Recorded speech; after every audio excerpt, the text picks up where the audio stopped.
வணக்கம். அக்ஷு சமையல்ல இன்னைக்கு முட்டைக்கோஸ் கூட்டு எப்படி செய்கிறதுன்னு பார்க்க போகிறோம். முதல்ல ஒரு ப்ரெஷர் குக்கரில் ஒரு 1-1.5 கப் அளவுக்கு பொடியாக நறுக்குன முட்டைக்கோஸை எடுத்துக்க போகிறோம்.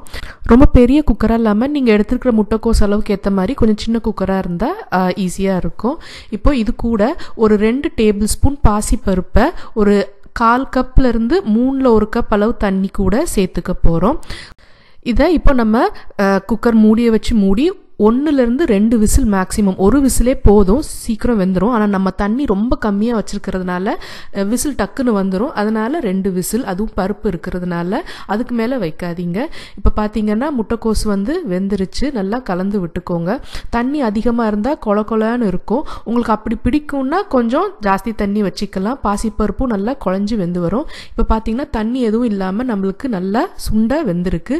முட்டைக்கோஸும் நல்லா சாஃப்டாக ஆகியிருக்கு. இதில் பாசிப்பருப்பு கொஞ்சம் நரன்னு கடிக்கிற மாதிரி இருக்கும். உங்களுக்கு நல்லா மசிஞ்சாதான் பிடிக்கும்னா பாசிப்பருப்பை ஒரு 1/2 மணி நேரம் ஊற வச்சு போட்டிங்கன்னா நல்லா மசிஞ்சு வெந்து வந்துடும். இப்போ இதுக்கு தேவையான அளவு உப்பு ஒரு 1/2 டீஸ்பூன், அது போக ஒரு 1/4 டீஸ்பூன்லேயும் கம்மியாக ஒரு பெரிய சிட்டிகை மஞ்சள் தூள் சேர்த்து நல்லா கலந்து இதை தயாராக வச்சுக்கோங்க. அடுத்து இதில் நம்ம தாளித்து கொட்ட போகிறோம். அதுக்கு ஒரு சின்னதாக ஒரு தாளிக்கிற கடாய் ஏதாவது வச்சு அது நல்லா சூடானதும் 1 டேபிள் ஸ்பூன் எண்ணெய் சேர்த்துக்கோங்க. அதுவும் நல்லா சூடானதுக்கு அப்புறமா கொஞ்சமாக கடுகு சேர்த்து அது நல்லா வெடிக்க விடுங்க.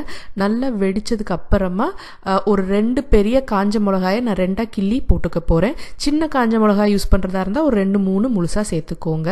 அதுலேருந்தும் லேசாக கொஞ்சம் வாசனை வரணும், அது நல்லா பொரியணும். அதுக்கப்புறமா கொஞ்சம் கருவேப்பிலையும் போட்டு அதுவும் நல்லா பொரிச்சதுக்கு அப்புறமா நம்ம தயாராக வச்சுருக்கிற அந்த முட்டைக்கோஸ் கூட்டில் கொட்டி இறக்குனீங்கன்னா அருமையான முட்டைக்கோஸ் கூட்டு தயார். இது ப்ரெஷர் குக்கரில் வைக்கிறதுனால ரொம்ப தண்ணி கம்மியாக வைக்கிறதுனால டக்குன்னு விசில் வந்துடும். கட்டிங் போர்டில் வச்சு வெட்டினீங்கன்னா வெட்டுறதும் ரொம்ப ஈஸியாக இருக்கும். அதனால் சட்டுன்னு ஒரு 10 நிமிஷத்துக்குள்ளே எல்லா வேலையுமே முடிஞ்சிடும். இது நான் ஏற்கனவே சொன்ன மாதிரி கொஞ்சம் குழவா வேணும்னா பாசிப்பருப்பை ஊற போட்டு கொஞ்சம் தண்ணி அதிகமாக வச்சு இறக்கலாம். இல்லைன்னா இந்த மாதிரி கொஞ்சம் உதிரியாக பிடிக்கும்னா இப்படி கூட பண்ணலாம்.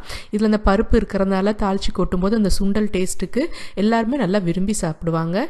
உங்கள் வீட்லேயும் ட்ரை பண்ணி பாருங்கள். நிச்சயம் எல்லாத்துக்கும் ரொம்ப பிடிக்கும். நன்றி.